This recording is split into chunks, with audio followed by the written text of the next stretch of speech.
Hi there, it's Paulie here. With a Hello Kitty glass and a faithful elephant. So, look, I got sent a bunch of stuff by a publisher, and those are some serious books. They are largely Dragonbane supplements. I don't normally do supplements, but I will go through these because they're nice. But they tucked in there a role-playing game that they've done, and these things are riot. It's called My Father's Sword. As you can see, a small game.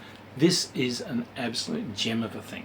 The artwork is beautiful. Every page of this, or every page spread of this, is a beautiful art piece. So, in the tradition, something of the tradition of like the Morkborgs, it is using page layout to tell the story. But this is a game of riotous, cliched fantasy adventure. And it's a very good game. This is extremely playable. But My Father's Sword! The idea is you create a hero. Oh, the hero's journey. God, I hate that. But it's trying to get you to look at pretentious ways of doing a character. It's got the usual, what is a role-playing game? And what it's essentially telling you is, if you don't know what a role-playing game is, you need to put this book down, because you're going to need to play a couple of regular role-playing games before you understand what the hell this book is on about and why it's funny and why it's engaging. Because this is a game that laughs at the tropes in normal role-playing games while celebrating them and enjoying them. So it's not just a piss take, it is actually like treating those tropes with a certain amount of respect and joy while laughing at them. We play these tropes and they keep appearing because we keep enjoying them, but this game celebrates that enjoyment. I like that fly. Anyway, so your hero, you pretty much cook up general info about him. Obviously, what do we got here? Obviously your name and your age and so forth, and your appearance. But money, you just decide. Does my person have everything? Do I have a bottomless dimensional backpack that just has anything I need in it? Does my person have nothing? You decide, because this game's all about the narrative. We're not too worried about individual jiggles and squiggles of +1 swords and having 52 gold pieces. Everything has full examples in there, but you choose what your kind of gear level is. Background, you choose a background for yourself, and it doesn't have to be long. So they've got a choice here where they just say, oh, I'm choosing this character was a beggar, managed to survive in a rough, tough, tumbly sort of town. Okay, fair enough. And sometimes you can come up with a few statements just to make you seem more heroic, not on the life of my mother, if I knew who she was. Culture. So it says, your hero can belong to one of the following cultures: human, elf, dwarf, halfling, orc, troll. It says, or it doesn't. You want a character that's a giant hermit crab? Go for it. Role-playing games are supposed to be about imagination. For God's sakes, don't tie that imagination down to only one or two things. I got a quote about fairies here. I had to do a double check and see if it was one of my books. But you choose what you're going to be. You choose what its weaknesses and so forth are going to be. You just choose. So I want to be a troll. I want to be a mighty orc. I want to be a svelte dark elf. Whatever, dude. You take it. Heroic features. You now choose a thing that your character is just heroically good at. It's the thing you do. You don't have to roll when you're doing that one thing. You tend to just succeed at it. So, examples it gives, where are we? Quick as lightning. You tend to always get the initiative, or you'll fast draw, you always draw your weapon first, or your character's persuasive, or you've got colossal strength, or you've got a perfect memory. Clairvoyant, you're a healer, so you can just heal people's wounds, blend in with the crowd, combating several enemies at once. So you choose the heroic feature that your character can just do. So it's like, yes, I'm terribly persuasive. I'm amazingly sexy and seductive. Woo! You then choose a weakness for your character. And this is because your character is an extraordinary person that does extraordinary deeds, you also have extraordinary weaknesses. And during your gameplay, this is something you or more from the DM is going to bring in to play. And when that appears, this means you fail automatically at whatever you're trying to do. You can fall on your knees and beg the DM for like an extra dice roll or something to somehow do it, but normally if the thing that's your weakness appears, it's instant failure. Remember, this is a game about the narrative, not about niggling dice rolls. Principles. You choose some principles for your character. I believe that the strong should protect the weak. I am a mighty knight, and I have my knightly oath. I uphold some sort of religion. I'm a kind of a Robin Hood. I try and look after the little guy. I'm not really into amassing wealth for myself. I'm trying to help people out. Whatever. Come up with some principles, and you'll be held to them. You can invoke your principles in a situation, and you'll get like a +2 on whatever dice roll you're trying to do. Locations. You choose some locations, or rather, I think you initially choose a location that you visited and that you know about. That could be the village you were born, that could be a city, that could be a kingdom. The more narrow it is, the more it will affect things in that area. But you can invoke those areas when you are in them. So if you are in this village that you were born in, and that is down as one of the locations that you know intimately, you will get like a +2 on any dice rolls involving that. If you're trying to find someone, if you're trying to find a good place to hide, if you wanted to know the best route to somewhere, if you want to finding the best deal for something, these are the sort of things that might change. If it was more broad, I just happen to know this county, or I know this kingdom fairly well, it'll give you like a +1 rather than a +2, or just give you a bonus under certain circumstances that the umpire has figured out with you. Events. You figure out some events that have happened in your past. You've led a remarkable life. You are, after all, a hero. So you can evoke this event to give you a bonus for something if it somehow ties in with the event. So if you've decided the event was, my family was cruelly slaughtered by orcs or something, and if you are held captive by the orcs and you want to fight your way out or whatever, it's like, wait, I'm going to evoke the fact that my family, I wish to avenge my family, I'm going to evoke that and my mighty rage will burst forth. Okay, you can do this kind of thing. You killed my brother's nephew's father's second cousin. Prepare to die. You evoke the event. Persons. There are people that you know. You come up with a person that you know and can leverage some way. It could be a wizard, it could be some kind of ranger, it could be the dragon that lives in the hills, it could be the magical fish that swims up and down this river, it could be a tree ant that wanders by, it could be your old Aunt Marjorie. Whatever, come up with a person. Again, if you evoke that person in a way that it can help you influence the narrative, then it gives you a bonus on your rolls. I need to find a way across the river, the giant fish will carry me. I need to know where the pirates are, the giant fish might know. I need to know where the ruins are in the woods, I'll ask the ant. These sorts of things are things that you can use for evoking persons. Nemesis. You create a nemesis for yourself, such as perhaps the orcs that slaughtered your family, or maybe the evil orc that led them, or the evil wizard that commanded it, or it could be your brother that has turned against you, or it could be, could be anything, but make a nemesis. And it also says if you've created a party, what you can do is perhaps create a nemesis for all of the party. But this nemesis will turn up, and it shows up to cause harm for you and to screw things up. But if you face your nemesis, that is sort of a tick off for experience more later. So your character's then defined by skills. This is a game that uses 8-sided dice, unusually. You've got skills, let me see, you have physical activity, social interaction, knowledge, spiritual power, perception, combat, magic, and secrecy. Now, that's 8 characteristics, and you have d8s. You give a number to each of them.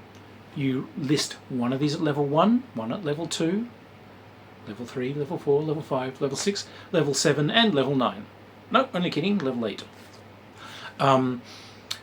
To use one of those skills, you roll a d8 and you have to roll that number or less in order for it to actually happen. As they say, it might seem a bit extreme that you've got a skill of 1 in some things and 8 in another, but hey, heroes are built from extremes. Now, when you roll, I just want to double check. So the dice rolls. Right, an 8 is always a critical failure. So even if you have a skill of 8 in something, the 8's still going to fail. And a 1 is always a success. And it's always a critical success, regardless of what the skill is. Opposed rolls, you roll, your opponent rolls, and whoever has succeeded by the biggest margin is the one that wins. This is a game that does not have hit points in it. Combat is just done as a task, exactly as I've described. If you are combating something, you roll your combat versus its, and whoever won by the largest margin has won that blow. The umpire's work in this case is to decide, is this going to be a quick contest, and what are the stakes? Is this a fight to the death? Is it a fight till someone flees or stumbles back? So, for instance, wolves attacking your camp might not be, the D&D thing where for some reason things mysteriously attack you until everything, is dead. They might turn in, and if you make a bold stance and manage to beat them, they will flee. They will run off. If they win, then they might injure one of you, or they might, run off with your food, tear your goods to pieces, whatever. You decide what that's going to be. There are some things where you might decide it's going to take multiple rounds to do this. You can put a thing in saying that if you lose to something, it inflicts a dice roll modifier to your further combat attempts, and if that ever drops below like 0, if you cannot possibly win against the creature, then it will, inflict the ultimate thing it can inflict. If you're fighting the giant troll with stampy feet, it stamps you flat, or what have you. Whatever helps the narrative, though. This is not a game about killing characters. However, some sense of risk obviously is important. So the telling of the narrative leading up to major encounters is what's going to tell you if this is a do or die situation. And so, like I said, it's very playable, it's very to and fro. It's not a game about hard numbers and hit points. You can improve a character if you manage to evoke your heroic trait and the place, the people, the events and so on, and your nemesis. You put ticks against these. When all of these things have been evoked and appeared, you can get experience and you can increase some of your traits, and you can gain an extra heroic trait and these sorts of things. So, but you have to have ticked off everything. You have to have invoked all those things in your life in order to qualify for experience. Or not. Umpire will kind of decide when and if, but that's the basic guideline. Now, a neat thing is cliche points. You can gain cliche points. The bard attempts to seduce the dragon. I am the last scion of the dying race. My name is Inigo Montoya. You've killed my father's second cousin, twice removed, prepared to die. All of these things are adventure cliches. If you bring them rationally and characterfully into play in a meaningful way, you gain cliche points for them, for tapping into this bullshit. And cliche points can be kept and they can be used for rerolls and so on during the game. You can, what can you do? You can spend points to perform heroic deeds. Heroic deeds, when you're trying to do something that you normally wouldn't be able to do, you can spend a cliche point just to be able to do it. You fall down the cliff. Oh my God. I'll spend a cliche point to find a long route which will allow me to grab onto it, save myself, and possibly even swing to the other side. These sorts of things about the cliche points can be used, and they can be used to create that kind of adventure cliche as part of it. Think of this more like an adventure movie than your normal game. Cliches, plot armor, and so on are something that we're encouraging into the play. Combat, like I said, you're just rolling for who's got highest, but it's so pretty. Magic, if you've taken kind of magic as a characteristic, here's the thing. If you fail at casting magic, bad things happen. So only cast magic if you've put a lot into your magical trait. If you've put a lot into that magical trait, then it's probably safe to do it. Magic is kind of whatever you have decided with the umpire it can be. It can be I'm flinging fireballs at something so that I can smash back my foes. It can be I'm going to teleport over there, or I'm going to summon a creature to do this or whatever. They say it may seem a bit overpowered, but spice up what the other traits do in order to sort of keep them in line. It's not world destroying. You can't point your finger at your foe and just say his head explodes, but you roll your magic and it's trying to take over his mind or whatever. Okay, well then you want to roll against his spiritual power or something, and whoever gets the highest is going to win the tussle. It's all just part of that same narrative. So and one of the things that I really liked in this was at the back there's a chart. Create your own cliche adventure. So you do a dice roll. What's the problem? An artifact is needed to preserve the realm, but it's been stolen. A plague is spreading through the realm, and only a rare herb can cure the population. A portal to another dimension is opened, unleashing a demon. Someone threatens to summon a great evil. These sorts of things. The reason you roll on next, in fulfillment of the ancient prophecy, or because of a bet, or to avenge a betrayal, to restore the balance of nature.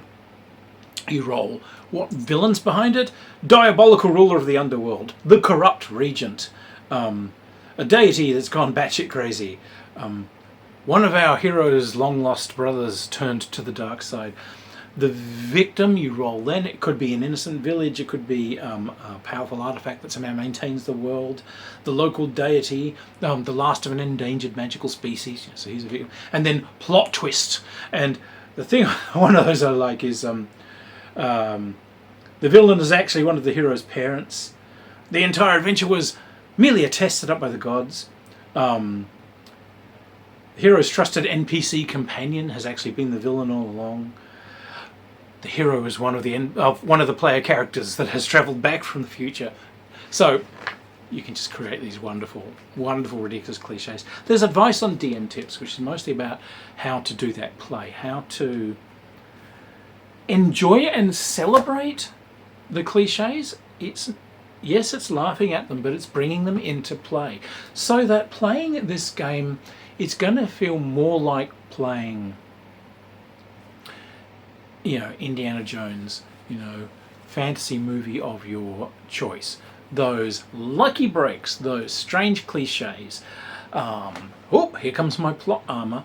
They're going to be in there, and the idea is not so much to shame the tropes, but to embrace them and make them come meaningfully into play and enjoy yourselves. So look, as you can see, this is a very small volume. The artwork is beautiful, and it does an unusual job of setting up a kind of a hit pointless, readily playable game that relies a lot on the storytelling and not the numbers, and results of actions and combats and tests and struggles go more to moving stories ahead rather than crossing off numbers and having characters drop dead. So look, they obviously did this out of love. The level of presentation in it and the care with what it's written. This is not a trivial game. This is not just a lark. This is not, hey, let's do something funny.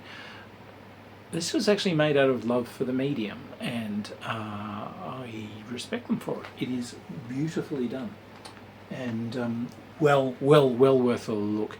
Costs next to nothing, but again, absolutely worth it as a bit of a palate cleanser between longer campaigns and things that you might have played.